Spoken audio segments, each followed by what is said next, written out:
잘 지냈어요? 네. 반갑습니다. 네. 반갑습니다. 여러분은 어떤 것이 가장 큰 복이라고 생각을 해요? 복이요? 그죠. 저는 좀 건강한 게 그 복 아닌가요? 건강하고 그렇죠. 네. 복이지. 다 건강해요? 치아 건강한 게 또 복인 것 같아요. 진짜. 네. 잘 자고. 잘 자고 아 맞아요. 못 자는 분들한테는 그게 맞아. 진짜 그런 게 그러니까 복이지. 뭐 음. 정말 말씀하신 대로 큰 거 아니고요. 그냥 소소한 것들이 다 복이고 그런 것 같아요. 그러니까 제가 결혼을 한 것도 복이고 자식을 낳은 것도 복이고 진짜 복이네요. 정규를 만난 것도 복이고 그건 진짜 큰 예, 복이에요. 이완이를 만난 것도 복이고 이 성수학당을 하는 것도 복이고 뭐 아유, 따지고 진짜. 보면 다 복인 것 맞아요, 맞아요. 같은데 저희는 이제 그런 걸 크리스찬들은 약간 복이라기보다는 또 감사라고 생각하고 그렇게 또 얘기하는 경우가 많이 있죠. 네, 네. 우리가 복 그러면은 항상 물질적인 것들 또 마음의 평안 이런 것들 네. 내게 좋은 거 네. 쉽게 얘기하면 그렇죠. 내게 좋은 거.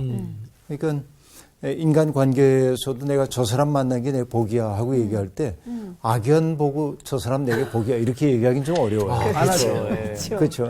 네. 저 사람과는 내 인생에서 얽히는 일이 없었더라면 얼마나 좋을까. 예, 그런 생각 들죠. 그러나 정말 만나서 반가운 사람들도 있죠. 그 사람 만났더니 내 영혼이 환해지고 네. 그 사람 만났더니 내가 순수한 삶을 꿈꾸게 되고 내 정신의 키가 커지고 그런 복이죠. 그런 사람 일들 되고 만나는 싶네요. 게.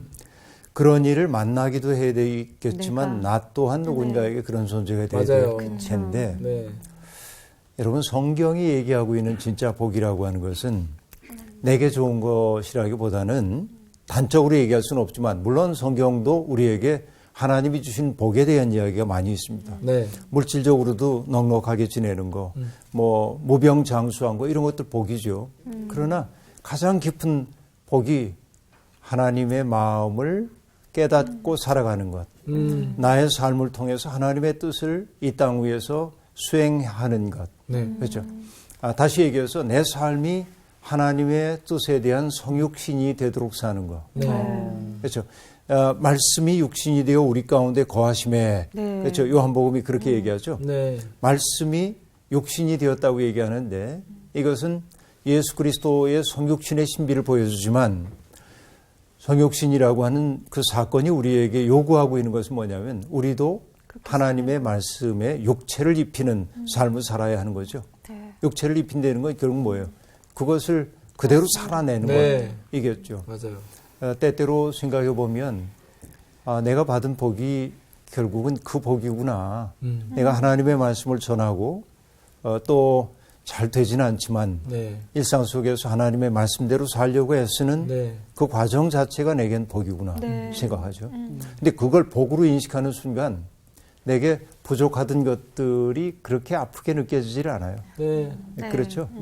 예, 그래서 우리는 어떤 복이냐 하는 게 중요한데 여러분 복복자 보면은 이게 이제 보일 시자이거든요. 네. 이게 책상 위에다가 떡이나 그런 재물을 올려놓은 모양이라고 그래요. 누군가에게 보여주는 거예요. 신들에게 옛날에. 네네. 그래서 여러분 그 전에도 얘기하기를 이렇게 토자를 옆에 붙이면 사자가 되는데 사해할 때 이건 뭐냐면 토지신과 관련이 돼. 토지신과. 근데 복복자를 보면 여기에다가 한일자가 있고 입구자가 있고 밭전자가 있죠. 네. 이게 꼭 맞는 얘기인지는 잘 모르겠으나 네네. 여러분 이렇게 생각해 볼 수 있어요. 복이라는 게 뭐냐면 한 사람이 먹을 수 있는 만큼의 전답이 있는 게 복이야.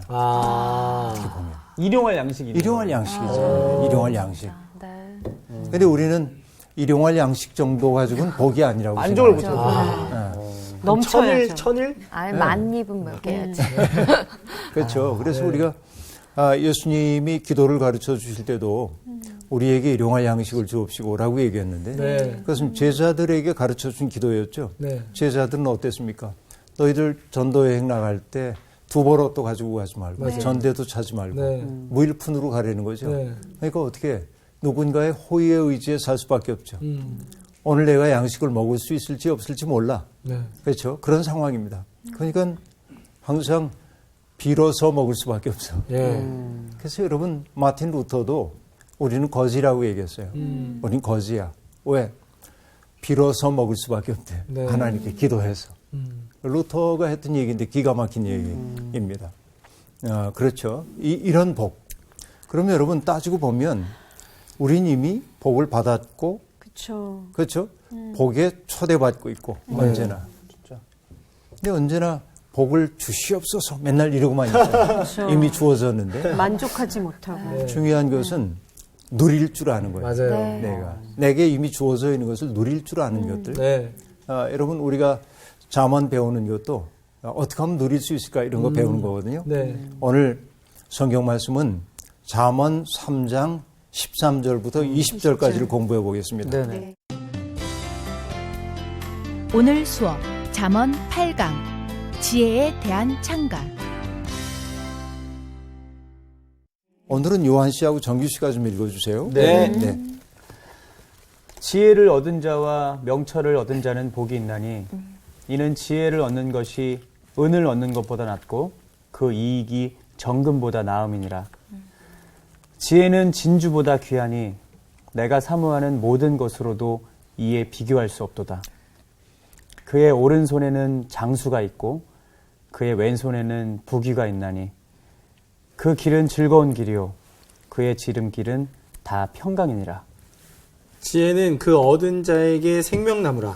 지혜를 가진 자는 복되도다. 여호와께서는 지혜로 땅에 터를 놓으셨으며 명철로 하늘을 견고히 세우셨고 그의 지식으로 깊은 바다를 갈라지게 하셨으며 공중에서 이슬이 내리게 하셨느니라. 네.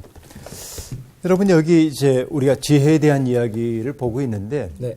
지혜 그러면 떠오르는 것이 요한복음 1장인데요. 네. 요한복음 1장에 그 서론에서 태초에 말씀이 계셨다 하고 얘기합니다. 네. 그렇죠. 말씀이 있었는데 그 말씀이 우리 가운데 오시죠. 네. 그리고 그 말씀은 하나님 자신이기도 했습니다. 네. 그리고 그 말씀은 사람들의 생명이었습니다.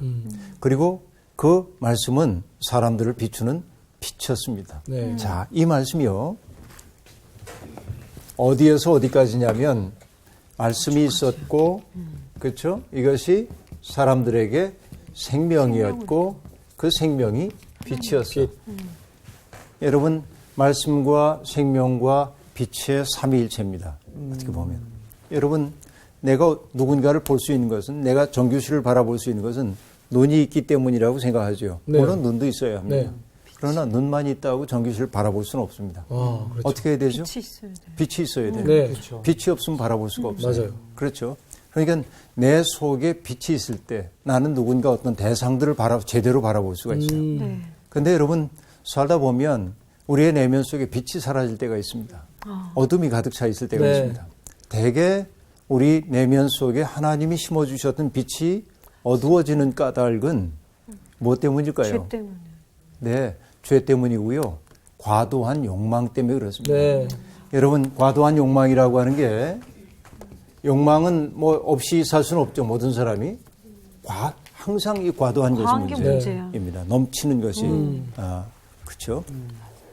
과도한 것이 문제인데 과도한 욕망은 결국은 나를 중심으로 사고하니까 자기 중심이죠. 욕망이라고 하는 것은 언제나 자기 중심적입니다. 네. 네. 자기 중심이라고 하는 것은 뭐죠? 타자 배제적이에요. 네. 그렇죠. 네. 다른 사람을 배제하도록 그렇게 되어 있어요. 네. 네. 다른 사람을 배제한다고 하는 것은 결국 뭐냐면 타자의 것을 내 것으로 빼앗는. 삼으려고 하는 마음도 있는 것이죠. 네. 결국 이것이 중첩될 때 이런 욕망이 중첩될 때 결국 우리 속에 빛은 사라지고 어둠이 가득 차게 되고 네. 어둠이 내 속에 지배하게 될 때 나는 여러분 내가 말 같은 유리가 먼지가 많이 껴가지고 이렇게 때가 많이 꼈어요. 그건 뭐라고 해요? 불투명해진 거죠. 네. 그렇죠. 불투명해졌어. 그러면 결국 뭐예요? 안 불투명해지면 보여요. 바깥을 비출 수가 없죠. 그렇죠. 그렇죠. 그래서 죄라고 하는 것이 어둠은 곧 죄이기도 합니다만 이것이 우리로 하여금 마땅히 보아야 할 것을 보지 못하도록 가로막고 있어요. 네. 그렇죠?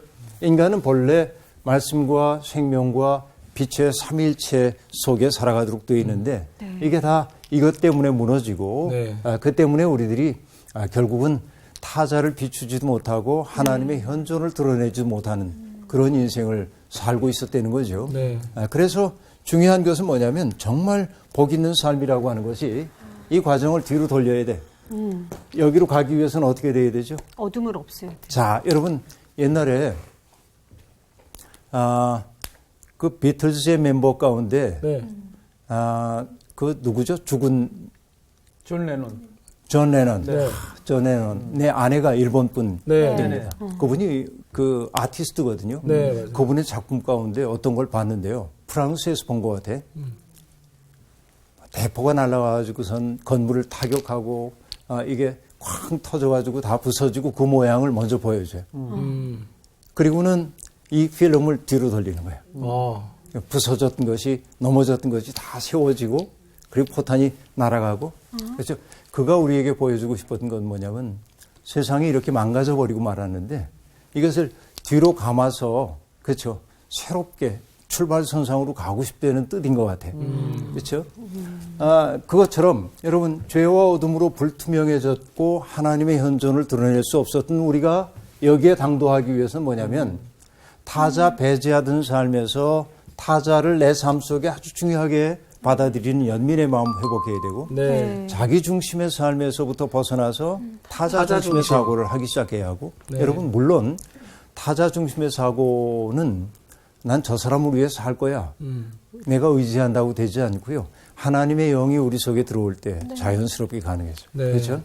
이게 이제 이렇게 되면 나를 중심에 놓지 않게 되면은 내 욕망을 위해 살게 되지 않습니다. 네. 다른 사람을 배려하고 다른 사람을 위해 좋은 것을 남겨놓을 줄 아는 삶이 네. 살게 되죠. 그때 내 속에 비로소 빛이 돌아오고 내가 잃어버렸던 내 속에 생명력이 생겨나게 되고 네. 나의 삶 그 자체가 하나님의 말씀이 될 수 있는 거예요. 네.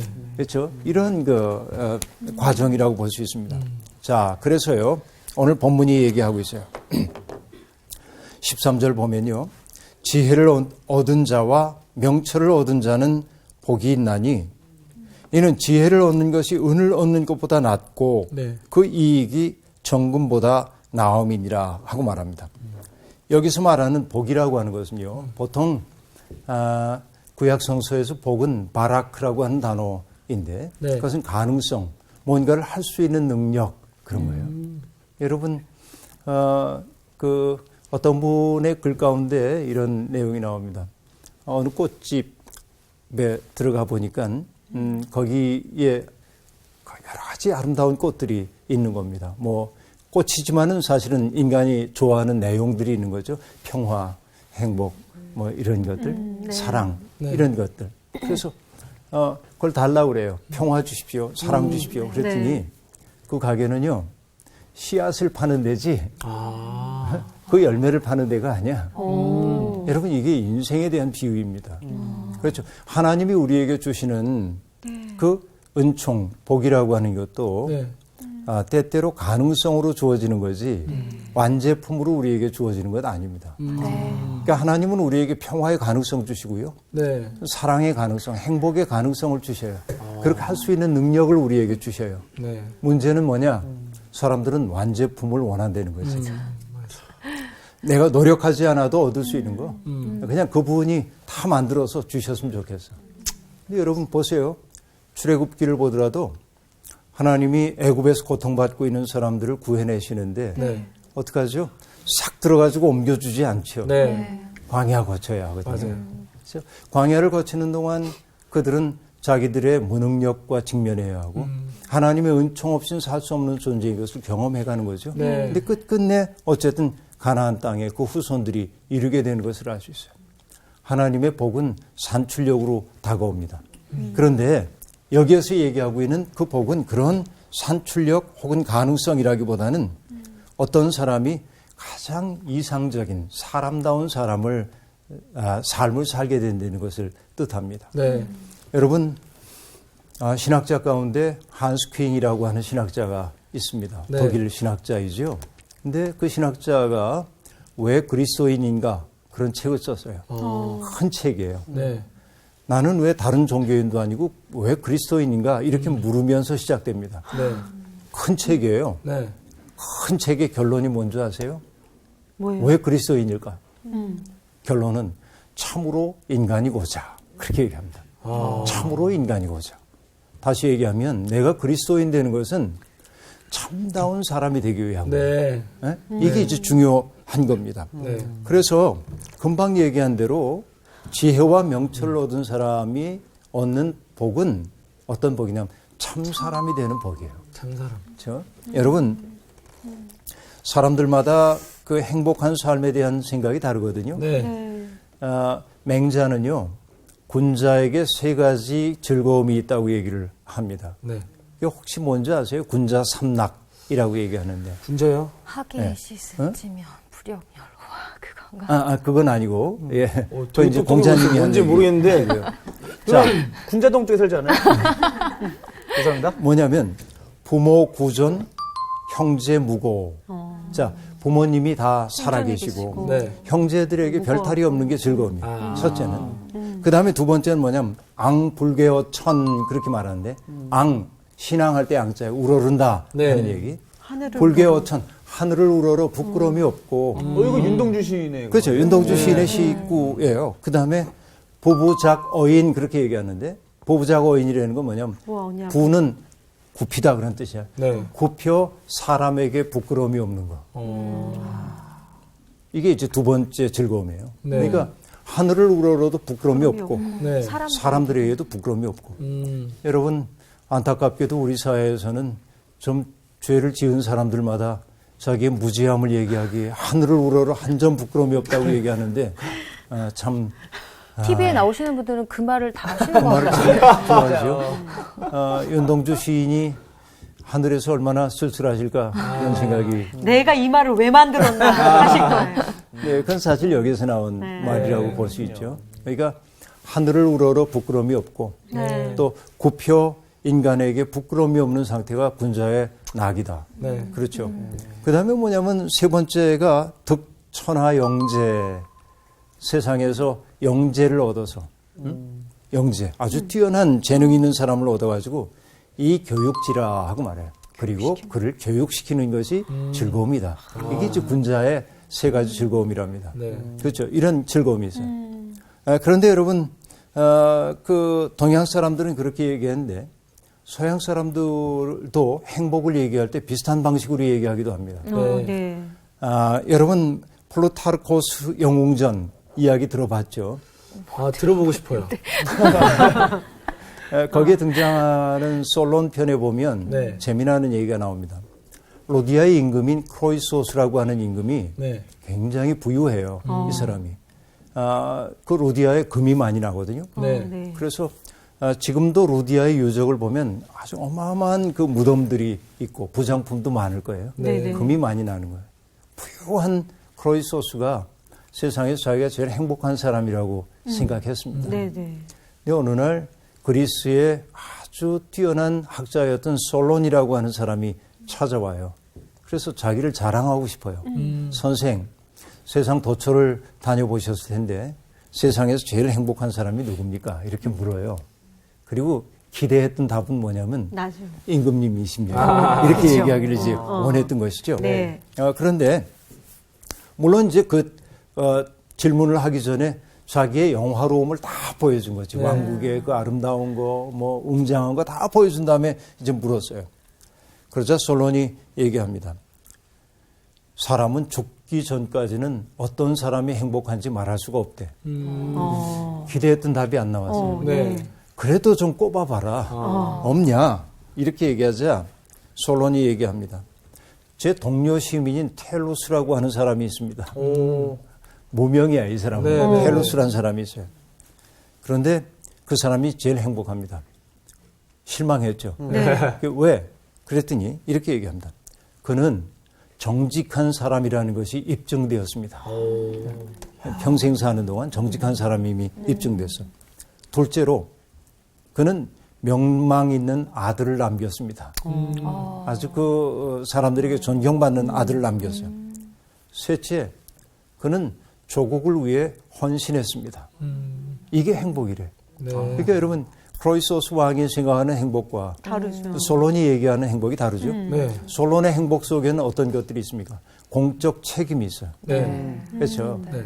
네, 사적인 이익만이 아니라 공공의 일을 위해서 자기가 책임적 존재로 살아가는 것이 행복이라고 얘기해요. 네. 아까 맹자가 얘기했던 것도 마찬가지죠. 그렇죠. 네. 하늘을 우러 부끄럼 없고, 그리고 땅으로 굽혀 부끄러움이 없고, 네. 인재를 얻어 교육시키고, 좋은 세상 만들기 위해서 그런 것이죠. 그런데 히브리의 지혜자는 뭐라고 말하냐면, 네. 지혜를 얻는 것이 금은 보화를 얻는 것보다 훨씬 낫다. 네. 그렇게 얘기합니다. 어떻게 보면 간결하지만 강력한 말이 그 속에 있습니다. 네. 그런데 여러분 중요한 것은 뭐냐면 지혜라고 하는 것은요. 저절로 주어지지 않습니다. 네.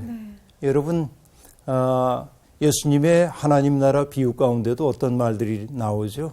농부가 가지고 땅을 파죠. 네. 그러다가 보화를 발견하죠. 네. 값진 보화를. 네. 땅 파지 않았으면 발견하지 못하는 맞아요. 거죠. 중요한 것은 뭐냐면 찾아서 얻어야 한다 하는 얘기입니다. 그래서 여러분 우리 성경에는 없지만 가톨릭이 성경으로 사용하고 있는 책들이 있는데 지혜서라고 하는 책이 있습니다. 그 지혜서에 6장 17절에 이런 말이 나옵니다. 지혜의 시작은 가르침을 받으려는 진실한 소망이니라. 그렇게 말합니다. 자, 나 이게 깨달음이 많아요. 정말 지혜로운 것은 가르침을 받고자 하는 절실한 마음이 네. 있어야 네. 지혜가 생긴다는 거예요. 그 다음에 지혜서 6장 13절은 이렇게 얘기합니다. 지혜는 자기를 갈망하는 이들에게 미리 다가가 자기를 알아보게 만든다. 그렇게 말합니다. 이거 굉장해요. 네. 지혜를 갈망하는 사람에게 지혜가 찾아가서 알아보게 해준대. 야. 난 이 말이 맞다고 생각을 합니다. 간절함이 있으면 네. 만나는 거예요. 네. 예, 여러분 책도 그렇습니다. 책도 그런데요. 정말 간절하면 만나게 돼. 네. 네. 이게 일반화할 수는 없는데요. 네. 경험을 하나 얘기하자면 제가 그 아브라함 조수아 헤셀이라고 하는 유대인 랍비의 책을 굉장히 좋아합니다. 그래서 그분이 썼던 책을 영문으로 다 가지고 있어요. 오. 근데 한 권 책이 있는데 네. 커요. 네. 비싸. 신청하려니까. 네. 그래서 망설였어요. 이걸 내가 사야 돼요, 말아야 돼요. 근데 못 샀어요. 근데 우리 교인 한 분이 미국을 갔다 오셨어요. 오. 네. 근데 내가 얘기한 바도 없는데 그 책을 사가지고 오셨어요. 야. 진짜 간절히 원하시니까 만나시고. 맞아. 근데 그런 경우가 덜어 있어요. 네. 그런 경우가. 오. 그래서 그래 만날 사람은 만나고 맞아요. 만나야 한 책은 만나는 와. 그런 생각 같는데 여기 지혜는 자기를 갈망하는 이들에게 미리 다가가 자기를 알아보게 해준다. 이게 맞는 얘기 같아요. 네. 그렇죠? 찾는 자가 얻을 수 있어요. 찾는 자가. 그런데 여기서 하는 얘기는 뭐죠? 지혜는 어떤 물질적 가치로도 환원될 수 없다 하고 말합니다. 네. 어떤 물질적 가치로도 환원이 안 돼요. 사실은 여러분 인생을 살다 보면 가장 소중한 것들은 눈에 보이지 않습니다. 네. 근데 사람들은 눈에 보이는 것들만 주로 구하죠. 우리 지난주에 했던 얘기 기억나세요? 말씀을 목에 매야 되는데 네. 인자와 진리를 목에 매야 아, 되는데 네네. 사람들은 그건 안 매고 진주 목걸이 목걸이. 누구께 더 좋은 거야? 네. 몇 캐럿이야? 뭐 이런 거나 따지고 있고요. 이게 이제 부끄러운 일이라고 볼 수 있습니다.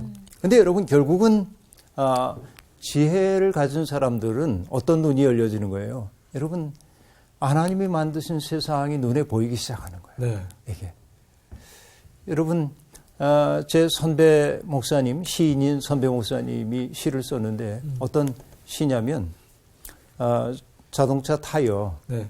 그게 이제 많이 닳아가지고 더 이상 쓸 수 없게 됐어. 그러니까 어떤 분이 자동차 타이어를 뚝 잘라가지고 타이어 안에다 흙을 채우고 네. 거기다 꽃씨를 심었어요. 타이어에서 꽃이 피어진 거지. 네. 근데 이 시인의 눈에는 그게 무엇처럼 보이냐면 거기에서 우주가 꽃 피어난 것처럼 보이는 거예요. 꽃 한 송이가. 그렇죠. 달고 다른 이 타이어 속에서도 우주가 꽃을 피워내는 거지. 다시 여러분 꽃 한 송이 속에서 우주를 볼 수 있는 눈을 가진 사람 그가 빈곤합니까? 아닙니까? 아니죠. 여러분, 이 시대의 사람들이 스스로 빈곤하다고 느끼는 까닭은 물질적으로 늘 빈곤하다고 느끼는 것은 내면에 든든함이 없기 때문에 그렇습니다. 네. 근데 여러분, 한 송이 꽃 속에서 우주를 볼 수 있는 사람, 한 톨의 모래알 속에서 하나님의 섭리를 볼 수 있는 사람은 빈곤하지 않아요. 네. 이게 근데 여러분, 우리 시대에는 언제나 모든 가치를 물질로 환원하는 일에 너무 익숙한 시대가 맞아요. 되어버리고 말았어요. 네. 그러니까 늘 연봉이 얼마냐, 몇 평 아파트에 사냐, 타고 다니는 자동차의 배기량이 얼마냐, 이거 가지고 행복하고 오만하고 열등감 느끼고 그러죠. 네. 근데 여러분, 내 속에 든든함이 있으면 난 거기 눈길 잘 안 줘, 거기에는. 그렇죠? 네. 꽃 한 송이, 나무 하나, 밤하늘에 반짝이는 별, 내 얼굴을 스치는 바람, 이 모든 것 속에서 하나님의 음성을 들을 수 있다고 한다. 네. 그렇죠. 그 눈을 분별할 수 있다고 한다면 난 빈곤하지 않다. 여러분, 우리가 부자 되어 사는 방법이 바로 그런 것입니다. 네. 자, 다음으로 넘어갈게요. 네. 그렇게 사는 사람들에게 여러분 어떤 복이 주어지죠? 그의 오른손에는 장수가 있고 그의 왼손에는 부귀가 있나니 하고 얘기합니다. 네. 여러분, 본을 추구하면 장수와 부귀라는 게 남이 만들어 놓은 기준에 따라서 난 이 정도면 넉넉해 그러는데 남들이 보기에는 저 사람 보니까 불행한 것처럼 느껴져요. 그렇죠? 이게 이제 변화돼야 하는 거죠. 네. 그렇죠. 장수와 부귀가 우리를 따라온다. 그 다음 17절이요. 그 길은 즐거운 길이요. 그의 지름길은 다 평강이니라. 지혜는 그 얻은 자에게 생명나무라. 지혜를 가진 자는 복되도다 하고 말합니다. 그 길은 물론 지혜의 길이고요. 그 지혜의 길은 즐거움의 길입니다. 아까 얘기한 대로 지혜의 눈이 띄어지면 세상이 온통 신비예요. 신비야. 그래서 여러분, 돌아가신 구상 선생님이 계신데요. 말씀의 실상이라고 하는 시에서 그런 말씀을 하십니다. 두 일의 강아지만큼 은총의 눈을 뜨니 세상에 말씀 아닌 것이 없다. 네. 나이 70이 넘어가지고 쓴 시인데 네. 하나님의 은총에 비로소 눈이 떠져서 바라보니까 세상에서 내가 바라보는 모든 것들이 다 하나님의 말씀이야. 여러분, 그 눈이 열려져야 하지 않겠어요? 네. 그렇죠. 근데 그 눈이 열려지면 내 속에 주어지는 게 뭐냐면 즐거움이야. 네. 항상 즐거움이 내 속에 있어요. 그 얘기를 하고 있어요. 그리고 여러분 뭐라고 얘기하고 있죠? 그의 지름길은 다 평강이니라 하고 말합니다. 지름길은 지혜 안에서 걷는 길이에요. 지혜 안에서 걷는 길. 그러면 여러분, 지혜 안에서 걷는 길이라는 게 어떤 길일까요? 순리를 따르는 길. 그렇죠? 순리를 따르는 길이에요. 인생을 사람들이 어려워하는 까닭이 뭔지 아세요? 거스르려고 하니까 어렵습니다. 뭔가를 거스르려고 하니까 어려워요. 흐름을 타면 쉽습니다. 그렇죠. 그래서 예수님도 얘기했습니다. 내 짐은 가볍고, 그렇죠? 나의 멍에는 쉽다. 그렇게 얘기했어요. 순리를 따르기에 가능한 삶이었어요. 네. 근데 여러분, 연어가, 네. 그렇죠? 거슬러서. 자기의 모천으로 회귀하잖아요. 네. 바다에서 살다가 이제 몸집 키워가지고 돌아와요. 네. 그래서 쫙 와서 폭포가 있으면 뛰어오르죠. 막 어렵게. 순리를 거스리잖아요. 네. 이놈이. 그렇죠? 그게 얼마나 힘들겠어요. 네. 근데 우리는 순리를 거스린다고 생각하지만 그게 연어의 순리거든. 네. 그렇죠? 그렇게 가는 것이. 맞아요. 성도들의 순리라고 하는 것은 뭐냐면 세상에서 얘기하는 대로 좋은 게 좋은 거지 하고 사는 게 순리가 아니고 그렇죠. 네. 맞아요. 하나님이 우리 속에 주신 그 뜻을 따라 살아가는 것이 순리죠. 네. 그래서 여러분, 순리대로 사는 사람에게 세상은 십자가라고 하는 고통을 안겨주지만 네. 그러나 그런 순리를 따르는 사람에게 하나님이 주는 평강이 있는 거죠. 이 본문이 그런 얘기를 우리에게 들려주고 있습니다. 네. 그렇죠. 그런데 여러분, 정말 우리가 지혜롭게 되려면 어떻게 해야 되냐면 아까 얘기했던 지혜서 얘기를 했었는데 네. 집회서라고 하는 책에서는 이렇게 얘기합니다. 율법학자의 지혜는 여가가 얼마나 있느냐에 달려있고 사람은 하는 일이 적어야 지혜롭게 될 수 있다. 이렇게 말합니다. 여러분, 이건 뭐와 관련이 되냐면 제가 전에도 얘기했지만 네. 이게 분주하면요. 네. 분주하면 어떤다고 얘기했어요? 잊지 말아야 될 것을 망각한다고 얘기했죠. 맞아요. 그래서 여러분, 분주할 망자 이렇게 그리고 잊을 망자 이렇게 그렇죠. 마음심이 여기로 갔죠. 네. 두 개의 캐릭터는 똑같은데 네. 이건 뭐냐면 분주하다 하는 거고 이건 잊어버린다 하는 얘기죠. 분주하면 잊지 말아야 될 것을 잊거든요. 그러니까 정말로 내가 지혜로운 자가 되기 위해서는 뭐냐면 이 분주하게 달려가면서 지혜롭게 되기 어려워. 네. 느림 속에 있어야 돼. 느림 속에. 멈추어 설 줄 알아야 돼. 네. 현대인들은 뭐라고 얘기하냐면 멈추는 순간 넘어진다. 진다. 멈추는 순간 누군가가 너를 추월할 거다. 네. 네. 그래서 정신없이 달려갑니다. 네. 쉴 줄을 모릅니다. 맞아요. 근데 여기 집에서 가고 있는 이야기 기가 막히네요. 사람은 하는 일이 적어야 지혜롭게 될 수 있다. 네. 여러분 일하라고 악쓰는 세상에서. 네. 근데 요즘은 산업사회가 아니기 때문에 요즘은 사실은 그렇지도 않죠. 네. 중요한 것은 얼만큼 많이 일하느냐 하는 게 아니고 얼만큼 창의적으로 하느냐. 맞아요. 이게 이제 더 중요한 시대가 됐습니다. 네. 어쨌든 그 지혜를 얻은 사람에게 그 지혜는 생명나무라고 얘기하고 있어요. 생명나무는 어디에 나오는 얘기죠? 창세기. 어디에 있었죠? 생명나무가? 에덴 동산. 그렇지. 에덴 에덴 동산. 동산에 있었죠. 네. 사실은 선악과와 생명나무가 둘처럼 보이기도 하지만 네. 하나이기도 하고 좀 복잡합니다. 네. 그렇죠? 근데 여기에서 생명나무에 이르는 길이 어때요? 죄 때문에 에덴 동산에서 쫓겨난 사람들에게 막혔죠. 네. 뭐가 막고 있어? 불칼이 두르고 생명나무에 이를 수가 없어요. 그래서 우리가 생명나무 열매를 얻기 위해서 불칼을 돌파할 수가 없는 거죠. 네. 근데 오늘 성경은 뭐라고 얘기합니까? 그 지혜를 얻은 자는 이미 생명나무를 얻은 거예요. 지혜를 얻은 자는. 네. 지혜의 눈이 열려진 자는. 다시 얘기하면 하나님이 하시는 이 일을 눈 떠서 바라볼 수 있는 사람은 이미 생명나무를 얻은 사람이라고 얘기하고 있습니다. 네. 그렇죠? 이게 이제 중요한 거예요. 그것을 얻은 사람은 거기에서 떠나지 않겠죠. 네. 예. 생명나무. 그 다음에 여러분 19절과 20절인데요. 여호와께서는 지혜로 땅에 터를 놓으셨으며 명철로 하늘을 견고히 세우셨고 그의 지식으로 깊은 바다를 갈라지게 하셨으며 공중에서 이슬이 내리게 하셨느니라 하고 말합니다. 네. 자, 이 얘기는 뭐지요? 여러분 창조주 하나님 얘기하고 있어요. 세상은 하나님의 지혜로 창조되었다고 하는 얘기가 여기에 있죠. 네. 그래서 일전에도 말씀드렸지만 제가 좋아하는 독일의 철학자인 칼 야스퍼스라고 하는 분은 칼 야스퍼스라고 하는 분은 네. 세상은 초월자의 암호로 가득 차 있다고 얘기합니다. 네, 네. 그렇죠? 네. 그러니까 우리에게 필요한 것은 뭐냐면 암호를 해독하는 거예요. 네. 암호를 해독해요. 해독한다고 하는 것은 어떻게 돼요? 지혜가 있어야 돼요. 그렇죠? 지혜의 눈이 열려져야 돼요. 지혜의 눈이 열리면 초월자의 암호를 발견하게 되는데 그러면 네. 여러분 삶이 신비인 것을 알게 되는데요. 여러분 영국의 시인인 알프레드 테니슨이라고 하는 분이 있어요. 그분의 시 하나와 일본의 에도 시대의 하이쿠 시인이었던 마소 바쇼라고 하는 사람의 시를 여러분께 들려드리려고 합니다. 네. 테니슨이 이런 시를 썼어요. 이분은 19세기 분인데요. 네. 들어보세요. 갈라진 벽 틈새에 피어있는 꽃. 나는 틈새로부터 너를 뽑는다. 나의 손에 너를 뿌리채 쥐고 있다. 귀여운 꽃.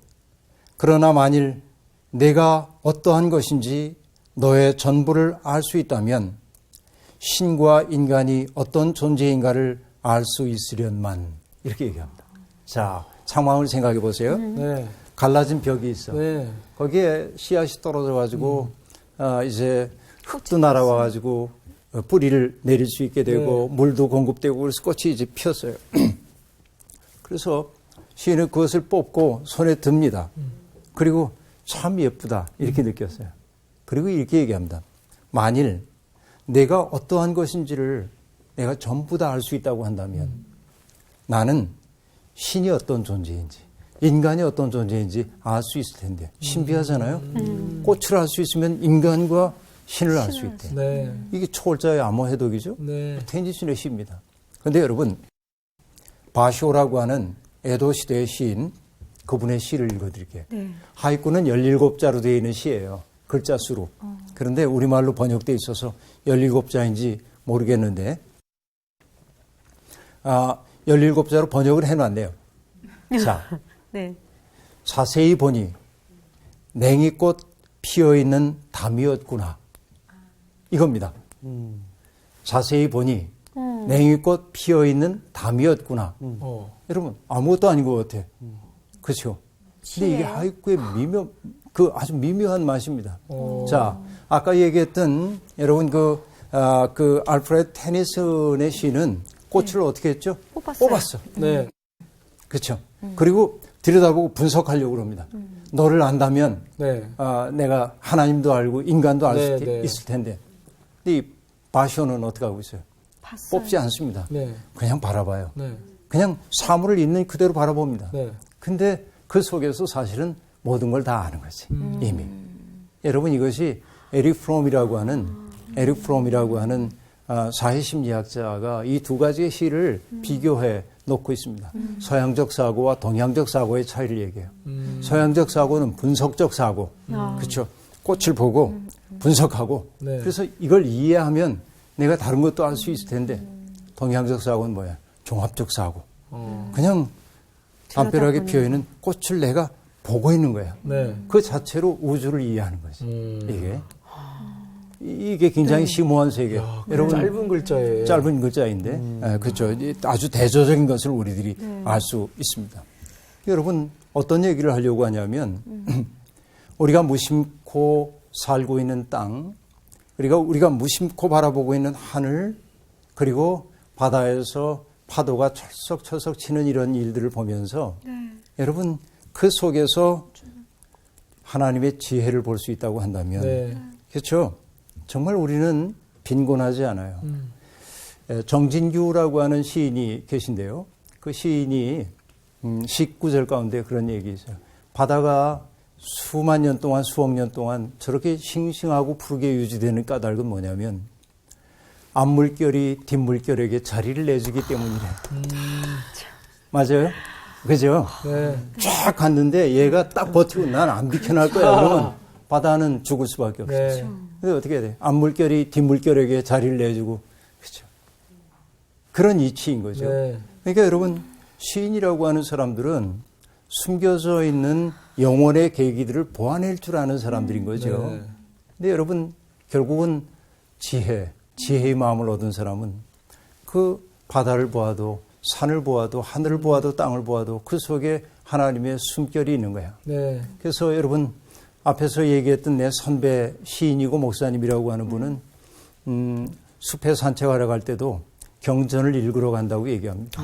그 속에서 하나님의 음성을 듣고 하나님의 말씀과 만나는 거예요. 네. 여러분 그 마음이 우리에게 있는가 하는 얘기입니다. 하나님은 어쨌든 그렇게 이 세상 토처에 당신의 숨결을 숨겨놓고 있고 우리에게 필요한 것은 그 숨결을 알아차릴 수 있는 능력. 근데 이제 분주한 세상은 우리에게 멈추어 서지 못하도록 합니다. 그렇죠. 그래서 우리는 점점 내적으로 빈곤한 사람이 되어버리고 말았습니다. 그렇죠? 여러분 오늘 집회서와 지혜서를 들려드리곤 했는데요. 거기에 이런 말이 나옵니다. 지혜서 13장 1절에 보면 하나님에 대한 무지가 그 안에 들어찬 사람들은 본디 모두 아둔하여 눈에 보이는 좋은 것들을 보면서도 존재하시는 분을 보지 못하고 작품에 주의를 기울이면서도 그것을 만든 장인을 알아보지 못하였다. 이렇게 말합니다. 이것이 이제 경전 속에 나오고 있는 이야기입니다. 네. 그렇죠. 우리가 여러분 어디 미술관이나 네. 이런 곳에 가면 사람들은 그림을 이렇게 보지만 그림 보는 사람들 열심히 보면 그림을 자세히 보기보다 먼저 뭘 하냐면은 그 옆에 제목이 설명. 뭔지 맞아요. 그렇죠. 네. 이 작가가 누구인지 이거부터 네. 보지요. 네. 궁금한 거지요. 맞아요. 그렇죠. 그런데 여러분 사람들은 이 작품 어떤 작품을 보면서 누구 작품일까 궁금해 하잖아요. 네. 근데 어떻습니까? 하늘과 땅과 바다와 이것을 만드신 그 솜씨를 보면서도 만드신 분은 모르는 거죠. 네. 존재하는 것들을 보면서도 그 존재를 있도록 만드신 존재자를 알지 못하는 거죠. 이것이 인간을 빈곤하게 만들고 있다. 네. 우리의 눈이 거기에 열려지면 참 좋겠다. 네. 그렇죠? 그래서 여러분, 행복하기 위해서는 남들과 경쟁해서 이겨야 된다고 하는 것은 우리 시대가 인간에게 만들어 놓은 신화에 불과합니다. 네. 거짓 신화일 수 있어요. 진짜 행복은 하나님의 숨결을 느낄 줄 아는 마음의 능력이에요. 지혜가 우리에게 열리게 될 때 네. 우리의 삶이 풍부해질 거라고 생각합니다. 자, 이제 나가서 하나님의 눈으로 세상을 살펴서 네. 행복을 누리시기 바랍니다. 네. 감사합니다. 수업 마칠게요. 고맙습니다. 감사합니다. 아, 잠언 수업 들으면서 왜 지혜가 중요해서 네. 우리 크리스천 부모님들이 왜 자녀 이름을 다 지혜로 지은지 알겠네. 그치. 내가 아는 애들 지혜와 명철 되게 많거든. 그렇지. 아, 많죠, 많죠. 아, 저 오늘 또 저기 그 분주함과 망각함, 여기에 사실 조금, 많이 이렇게, 뭐랄까요, 굉장히 되새기는 그런 시간이었어요. 왜냐면 요즘에는 바빠야 잘 사는 것처럼 그렇지, 보이고, 맞아. 너 바쁘냐? 바쁘구나. 좀 뭔가 인정받는 것 같고. 근데, 우리가 그만큼 망각하고 살고 있구나. 라는 생각이 들면서, 그러니까 바쁘더라도 분주함은 놓고 좀 이렇게 천천히 볼 수 있는 그런 눈을 가져야겠다는 생각을 좀 갖게 됩니다. 그런 것 같아요. 눈에서 불이 나오고 있어요. 그럼 또 이제 초월자의 암호를 또 해독하러 한번 가봅시다. 네. 감사합니다.